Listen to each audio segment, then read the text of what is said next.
అందరికీ నమస్కారం. ఈరోజు 'మహల్‌లో కోకిల' కథకు కొనసాగింపు భాగం తెలుసుకుందాము. ఈ నవల రచయిత ప్రముఖ డైరెక్టర్ వంశీ గారు. ఇక కథలోనికి వెళ్ళిపోదాం. వైజాగ్ నుంచి ఫోనొచ్చింది మేడం. ఎల్లుండి రాత్రి మెయిల్‌కు వస్తున్నామని చెప్పాను. మంత్రి గారికి సన్మానమట. ప్రోగ్రాం అప్సెట్ కాకూడదు అని మరీ చెప్పారు వాళ్ళు అన్నాడు దేవదాస్. విన్న కోకిల అలాగే అని మళ్ళీ మౌనముద్ర దాల్చింది. మీ మనసీ మధ్య అసలేం బాగున్నట్టు లేదు. ఫస్ట్ షోకి లారెల్ అండ్ హార్డీ సినిమాకి 3 టిక్కెట్లు తెచ్చాను. మీరు రండి అన్నాడు. అలాగే అని మళ్ళీ సమాధిలోకి వెళ్ళిన దానిలా ఉండిపోయింది. సినిమా చూస్తున్నంతసేపు తెర మీద సన్నివేశాలకి సీట్లోంచి లేచిపోయి పడిపడి నవ్వుతున్నాడు దేవదాస్. ఒక ఎమోషనల్లో పక్క సీట్లో వాళ్ళ మీద పడి తిట్లు తిన్నాడు. అవమానంతో ముఖం చాటేసుకొని కోకిలతో అన్నాడు. మనస్ఫూర్తిగా నవ్వుకుని గెంతే స్వాతంత్రం లేదండి మనకి దేశంలో. అందుకే ఇలాంటి సినిమాలు ఎవరి ఇళ్లలో వాళ్ళు ఆడించుకోవాలి. కోకిల నవ్వుకుంది మనసులోనే. ఇతనెప్పుడూ ఇంతే. మనసులో ఏ ఆలోచన ఉద్భవించినా దాచుకోడు. ఆవేశం వస్తే మాటల ద్వారాను చేష్టల ద్వారాను బయటికి వ్యక్తం చేసేస్తాడు. అతని స్వభావంలోనూ ఆ రూపంలోనూ ఆమెకి ఎవరో కనిపిస్తున్నారు. జన్మజన్మల బంధాలకి ముడివేసుకుని పోయిన వాళ్ళు. అందుకే ఆమె తిరిగి ఉద్యోగంలో పెట్టుకుంది దేవదాస్ని. అతని ప్రవర్తనకి పూర్వంలో ఆవేశపడ్డం లేదు. ఇంటర్వెల్లో అన్నాడు దేవదాస్. నా నవలలో హీరోయిన్ అన్నయ్యకి పేరు చందర్ అని పెట్టాను, బాగుందా అని. నిశ్చేష్టురాలైంది కోకిల. ప్రశాంతమైన ఆమె ముఖంలో కాంతి క్షీణించింది. జ్ఞాపకాల కిరటాల హోరు మనసు మీద స్వైర విహారం చేస్తుంది. గుండె చీకటి గుహల్లో గబ్బిలాలు అరుస్తున్నాయి. శరీరంలో చైతన్యం నశిస్తుంది. మేడం ఏమిటలా అయిపోయారు ఆత్రంగా అడుగుతున్నాడు. ఎటో చూస్తున్న ఆమె ఏమీ అయిపోలేదు. పదండి ఇంటికెళ్దామంది. దేవదాస్ ఆమెలో మారుతున్న ఫీలింగ్స్ని రహస్యంగా తన మెదడులో నిక్షిప్తం చేస్తున్నాడు. 100% ఆ వ్యక్తి చెప్పిన స్త్రీ ఈమె. ఇక ఈమెను బాధించడం అనవసరం అనుకున్నాడు. ఆమెను ఇంటి దగ్గర దింపాక తిరిగి తన రూమ్కెళ్ళాడు. మరునాడు ఉదయం దేవదాస్ వచ్చేసరికి రమణకుమారి గుమ్మం దగ్గర ఎదురై కోకిలకు జ్వరం వచ్చింది రాత్రి అని చెప్పింది. అలాగా, చూద్దాం పదండి అని ఆమె గదిలోకి వెళ్ళాడు. ఆ సమయంలో కోకిల నిద్రపోతూ ఉంది. రాత్రంతా నిద్రలేదు. 102 డిగ్రీల జ్వరం. ఏదో కలవరింతలతో గడిపింది. నిద్ర పట్టినట్టుంది, పదండి వెళ్దాం అంది రమణకుమారి. వెనక్కి తిరుగుతుంటే పిలిచింది కోకిల. దేవదాస్ అని. గుడ్ మార్నింగ్ మేడం అని ఆమె దగ్గరికొచ్చాడు.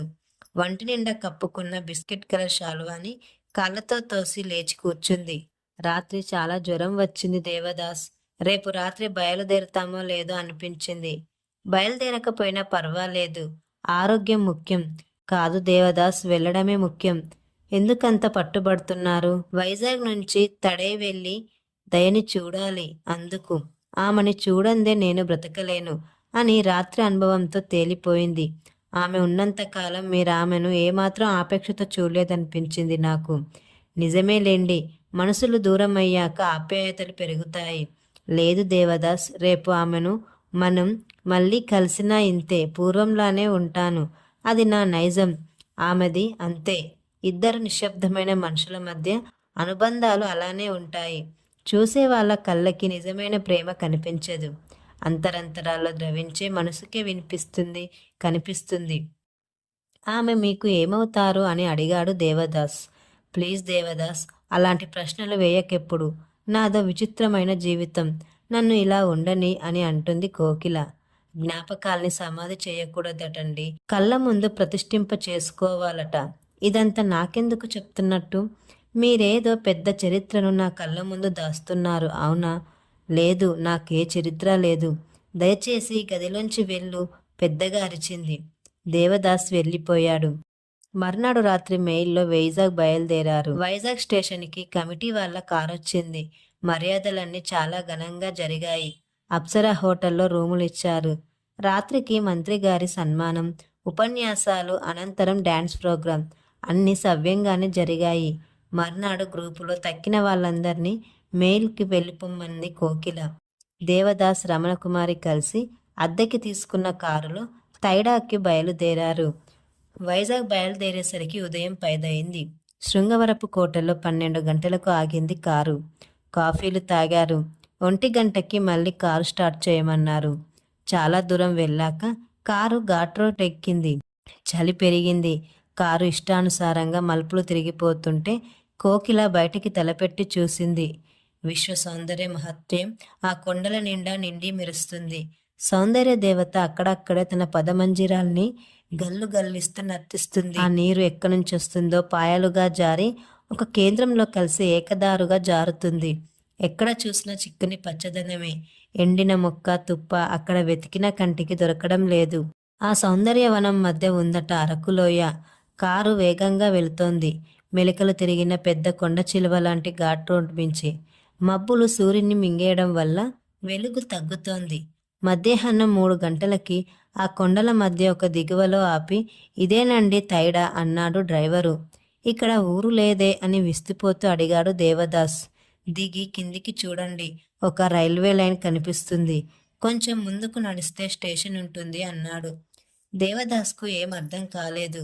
ఈ అడవిలో ఆపి ఇక్కడ ఊరుంది, రైల్వే స్టేషన్ ఉంది అంటాడేమిటి వీడు అనుకుని కారు దిగి కొంచెం నడిచి కిందకి చూశాడు. 100 అడుగుల కింద రైల్వే లైన్ కనిపించింది. దూరంగా దృష్టి సారిస్తే డ్రైవర్ చెప్పినట్టే అక్కడ చిన్న రైల్వే స్టేషన్ ఉంది. అప్పటికే పక్కకొచ్చి నిలబడ్డ డ్రైవర్ని అడిగాడు, ఊరు ఎక్కడా అని. స్టేషన్ పక్కనే. ఇదిగో ఈ రోడ్డు దిగి ఆ కనిపించే దిగువ బాటమ్మట కిందికి దిగండి అన్నాడు. రోడ్డు పక్క బాటమ్మట కిందికి దిగి పట్టాల పక్క నుంచే నడిచివేయి ముందుకెళ్లారు. చిన్న రైల్వే స్టేషను. 1967లో కిరండల్ నుంచి వైజాగ్ వరకు కొండల్ని తవ్వి తొలిచి జపనీస్ వేశారట ఈ రైల్వే లైన్. డైలీ కోరాపుట్ నుంచి గూడ్స్ ద్వారా రవాణా చేసే ఐరన్ ఓర్ వల్ల ప్రభుత్వానికి లక్షల ఆదాయమట.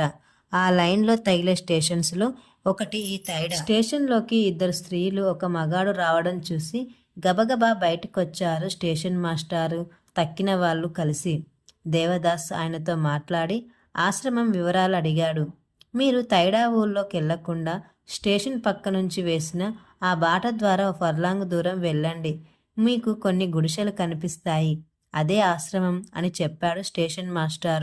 దేవదాస్ కోకిలని రమణకుమార్ని తీసుకొని స్టేషన్ పక్కనున్న బాట ద్వారా ముందుకు నడుస్తుంటే పుల్లలతోనూ చిన్న గుణపాలతోనూ కొండ మనుషులు కనిపించారు. వాళ్ళ భాష తెలుగు కాదు. మాట్లాడే కొండ భాషలో కొన్ని ఒరియా పదాలు దొర్లుతుంటాయి. వాళ్ళని చూస్తూ ముందుకు నడిచారు. ఫర్లాంగు పైన నడవగా స్టేషన్ మాస్టర్ చెప్పినట్టే 10 గుడిసెలు, వాటి మధ్యలో పెద్ద పందిరి ఉన్నాయి. దూరంగా కొండవాళ్ళ గూడెం, అప్పుడప్పుడు వినిపించే పక్షుల అరుపులు, వీచే గాలి మినహాయిస్తే చాలా ప్రశాంతంగా ఉంది వాతావరణం. ఆ ఆశ్రమంలో రకరకాల వయస్సుల్లో స్త్రీలు పురుషులు ఉన్నారు. వాళ్ళల్లో ఎక్కువ భాగం పెద్ద పెద్ద పట్టణాల్లో పెద్ద పెద్ద కుటుంబాలకి చెందిన వాళ్ళే ఉన్నారు. వాళ్ళంతా జీవితం మీద విసుగు పుట్టి గజిబిజి వాతావరణంలో ఇమడలేక విరక్తి చెంది వచ్చిన వాళ్ళు. ఎవరి ముఖాల్లోనూ కాంతి లేదు, వైరాగ్యమే, నిశితమైన చూపులే. అంతా దయాల్లానే కనిపించారు. ఒక ముసలామె ముగ్గురికి ఎదురొచ్చి ఎవరు కావాలన్నట్లు చూసింది. దయ అని చెప్పింది కోకిల. దయ రండి అని ఒక గుడిసె దగ్గరకు తీసుకెళ్ళి లోపలికి వెళ్ళండి, స్వామీజీ ఉంటారు అంది. మాకు కావాల్సింది దయ మళ్ళీ చెప్పింది. దయని చూడాలన్న ఆతృత పెరుగుతుంది. అంతలో తడిక తెరుచుకున్న చప్పుడయింది. ముగ్గురు అటు చూశారు. 60 ఏళ్ల వయసున్న ఒక వ్యక్తి బయటికొచ్చాడు. ఆయన ముఖమంతా కప్పిన తెల్లగడ్డం, జుట్టు, ఆ కళ్ళల్లో అపూర్వమైన తేజస్సు, పెదవుల మీద జ్యోతిలా వెలిగే చిన్న నవ్వు. ఆయనే స్వామీజీ చెప్పిందామె ముసలామె. ఆయనకి నమస్కరించారు. పాక బయట చాపల మీద కూర్చొని వాళ్ళని కూర్చోమని సైగ చేశారు స్వామీజీ. కూర్చున్న వెంటనే అడిగింది కోకిల, మాకు దయ కావాలి అని. దయ అన్నారు స్వామీజీ. అవును, దయ మద్రాసు నుంచి వచ్చింది 3 నెలల క్రితం వివరించింది కోకిల. స్వామీజీ నీలపు ఆకాశం కేసి చూస్తూ ఆమె చనిపోయి 2 నెలలైంది అన్నారు. అంతే. ఆ మాట విన్న వెంటనే భయానకంగా అరిచింది కోకిల. ఆమె అరుపుకి అరణ్యమంతా ప్రతిధ్వనించింది. వెంటనే స్పృహ తప్పి పడిపోయింది. స్వామీజీ చెప్పారు దేవదాస్తో, ఈమె స్పృహ వచ్చేసరికి ఈ వాతావరణంలోనే ఉంటే పిచ్చిదైపోతుంది. దయచేసి వెంటనే ఈమెను తీసుకెళ్ళండి. మీరు తిరిగి వెళ్ళడానికి అడ్డదారి ఉంది, చుట్టూ తిరిగి వెళ్ళక్కర్లేదు అని. ఆశ్రమంలో ఉంటున్న మరో యువతి సహాయంతో కోకిలను తీసుకొచ్చి ఘాట్ రోడ్లో కారులో పడుకోబెట్టేసరికి చాలా అవస్థ అయింది రమణకుమారికి. రాత్రి 8 అయింది. చీకటి మంచు ముందు దారిని వెతుక్కోవడానికి హెడ్ లైట్లకి శక్తి చాలడం లేదు. అయినా కారు ఘాట్ రోడ్ దిగుతుంది వేగంగా. రాత్రి 10 గంటలు కావస్తుంది. తెలియవచ్చిన కోకిల మనం ఎక్కడున్నాం అంది. వైజాగ్ చేరుకుంటాం మరో అరగంటలో చెప్పాడు దేవదాస్. మళ్ళీ మరేం మాట్లాడలేదు కోకిల. మర్నాడు కోరమండల్కి వైజాగ్ నుంచి బయలుదేరారు మద్రాస్కి. నిన్నటి నుంచి ఒక్క మాట కూడా మాట్లాడని కోకిల వేగంగా వెళ్తున్న రైల్లోంచి బయటకు చూస్తూ అంది. దేవదాస్ ఒక్క నిద్రపోయేటప్పుడు తప్పిస్తే తక్కిన సమయమంతా నేను శ్రమించాలి రేపటి నుంచి అని. కంగుతున్న దేవదాస్ దేనికి అని అడిగాడు. మనసులో ఆలోచనలు జ్ఞాపకాలు రేగి నన్ను పిచ్చిదాన్ని చేయకుండా ఉండడం కోసం అంది రైలు వేగానికి వెళ్తున్న స్తంభాల్ని చెట్లను పుట్లని చూస్తూ. దేవదాస్ రమణకుమారి ఏం జవాబు ఇవ్వలేదు. నా చరిత్ర, నా వంశం, నా రహస్యాలు తెలిసిన ఒకే ఒక వ్యక్తి ఇంకా బ్రతికుందనుకున్నాను. ఆమె కూడా మరణించింది. చాలా తక్కువ కాలంలో చాలా చావులు చూశాను. టక్కున తలెత్తి చావులా అన్నాడు. రమణకుమారి కూడా అలానే చూసింది. దేవదాస్ ఎదురు చూస్తున్నాడు ఆమె ఇంకా ఏదో చెప్తుందని. కానీ ఏమీ చెప్పలేదు. పరిగెడుతున్న ప్రకృతిని చూస్తూనే ఉండిపోయింది. మద్రాసు వచ్చాక కూడా ఆమె అదే విషయమే పదే పదే రెట్టించింది. నిజం దేవదాస్, నేను పిచ్చిదాన్నైపోతానేమో అంది చాలాసార్లు.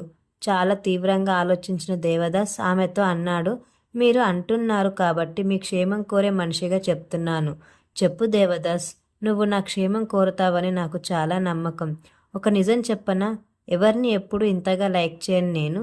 నీతో ఇంత ఇంటి మనిషితో ఉంటున్నానంటే చాలా పెద్ద కారణం ఉంది. నాలో నా ప్రాణంగా, నా ఊపిరిగా భావించే వ్యక్తిని నీలో చూస్తున్నాను.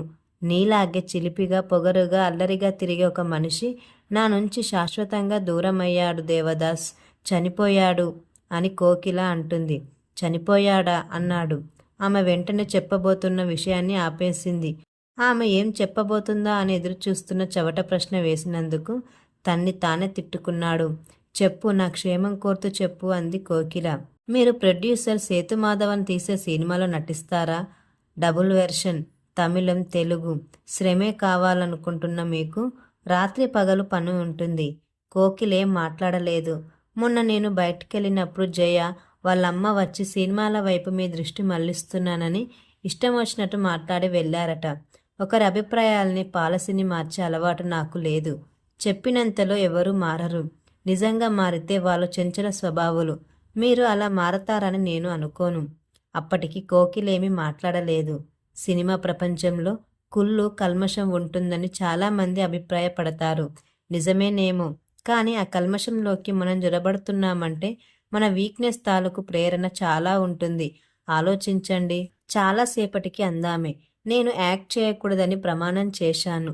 జీవితం ముఖ్యమో, మీ ప్రమాణాలు, ప్రతిజ్ఞలు ముఖ్యమో మీరే ఆలోచించుకోండి. లేకుంటే మీకు మనశ్శాంతి కలగడం కోసం మీరు ఏదైనా ఆలోచన చెయ్యండి. నేను సహకరిస్తాను అని మెట్లు దిగాడు. అతని వెనకే వచ్చిన రమణకుమారి, ఎప్పుడు ప్రశాంతంగా ఉండే ఆమె పిచ్చి పిచ్చిగా అరుస్తూ అలా మాట్లాడుతుంటే నాకు భయంగా ఉంది దేవదాస్ గారు. అసలు ఎందుకలా అయిపోతుందామె అని అడిగింది భయంగానే. అదంతా కామన్ అని అనేసి వెళ్ళిపోయాడు దేవదాస్. ఈ కథకు కొనసాగింపుగా మరొక భాగం ఉంటుందండి.